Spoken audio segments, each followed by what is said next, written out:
Las creepypastas aquí mostradas no son de mi propiedad. No intentar nada de lo mostrado en los videos. Se recomienda discreción.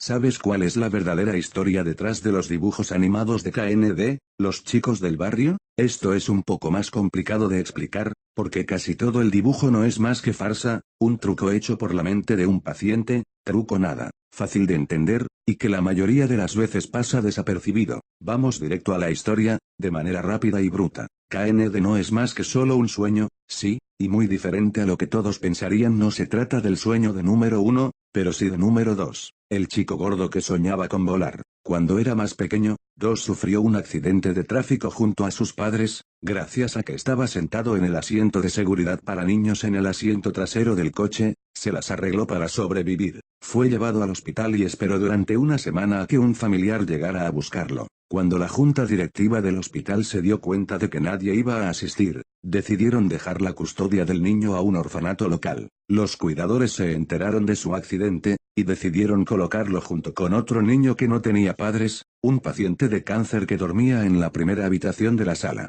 2 apenas salía de su habitación, a diferencia de su compañero de cuarto que siempre jugaba afuera, el pasatiempo de 2 era ver cómo se divertía su colega. Fue entonces cuando 2 puso la vista más allá de su compañero de habitación, vio a sus espaldas un árbol muy viejo con una caja en la parte superior, algo que se asemejaba a una casa del árbol. El interés se fue apoderando cada vez más del instinto de 2, hasta que decidió abandonar el dormitorio e ir al encuentro con la casa del árbol. Gordo, fue lo primero que oí o tan pronto como salió del dormitorio, era el chico matón del orfanato. Simplemente lo ignoró y siguió caminando, acercándose a la casa del árbol, sin mirar por dónde caminaba. De esa forma fue que chocó con una niña negra, que parecía ponerse nerviosa luego de no poder parar al pequeño. Llegó muy cerca del tronco y miró hacia arriba para deslumbrarse con la casa del árbol. Cuando puso el primer pie en el estribo para subir, una niña con una chaqueta verde le habló en voz baja, casi como si no quisiera ser escuchado: es mejor que no subas. 2 se detuvo, como si hubiera oído, cuando parecía que iba a preguntarle por qué había dicho tal cosa, simplemente se dio la vuelta y volvió a subir. Las gradas de madera estaban todas rotas, los clavos que fijaban las tablas sueltas al tronco del árbol, estaban todos oxidados. A medida que suba, 2 se dio cuenta de que no parecía muy seguro, pero pensó que valdría la pena cuando llegara al final. Y así fue, al menos para él,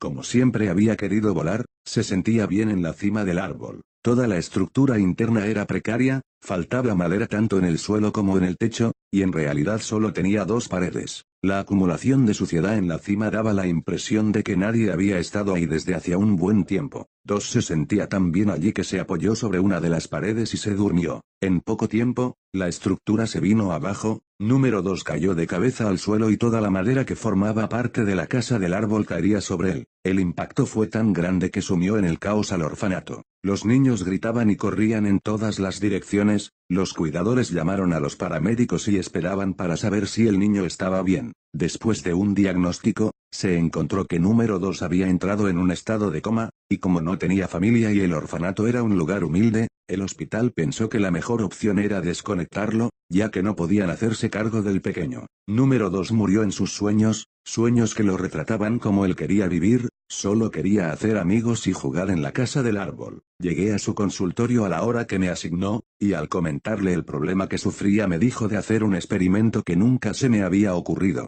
Me indicó que me durmiera en el diván, y él me observaría desde un rincón. Me aclaró que anotaría todo, y que intentaría dibujar lo que sea que apareciese en el lugar. Así fue como me recosté sobre el diván, me di vuelta para un lado, y cerré mis ojos. Me desperté varias horas después, no recuerdo absolutamente nada de lo que pasó mientras dormía, y no recuerdo si tuve la sensación del espectro que siempre me acechaba. Lo más curioso de todo fue que el psicólogo no estaba en la habitación. Me levanté del diván, y recorrí lentamente las habitaciones de su consultorio, no había nadie. Al volver al diván, encontré en el suelo, cerca de la silla donde había estado sentado horas antes el doctor, un trozo de papel, con un dibujo en él. Lo tomé y lo observé detenidamente. Era un dibujo hecho de forma apurada, se notaba por el tipo de trazo utilizado y por el tipo de relleno que tenían las figuras en la hoja. Nunca volví a contactar al psicólogo, y nunca lo volví a ver. También, Por suerte, nunca más volví a sufrir esa sombra tenebrosa. Luego de un tiempo, pasé en limpio el dibujo que había hecho el psicólogo antes de desaparecer. Esto es lo que logré dibujar. Esto había visto el doctor mientras yo dormía.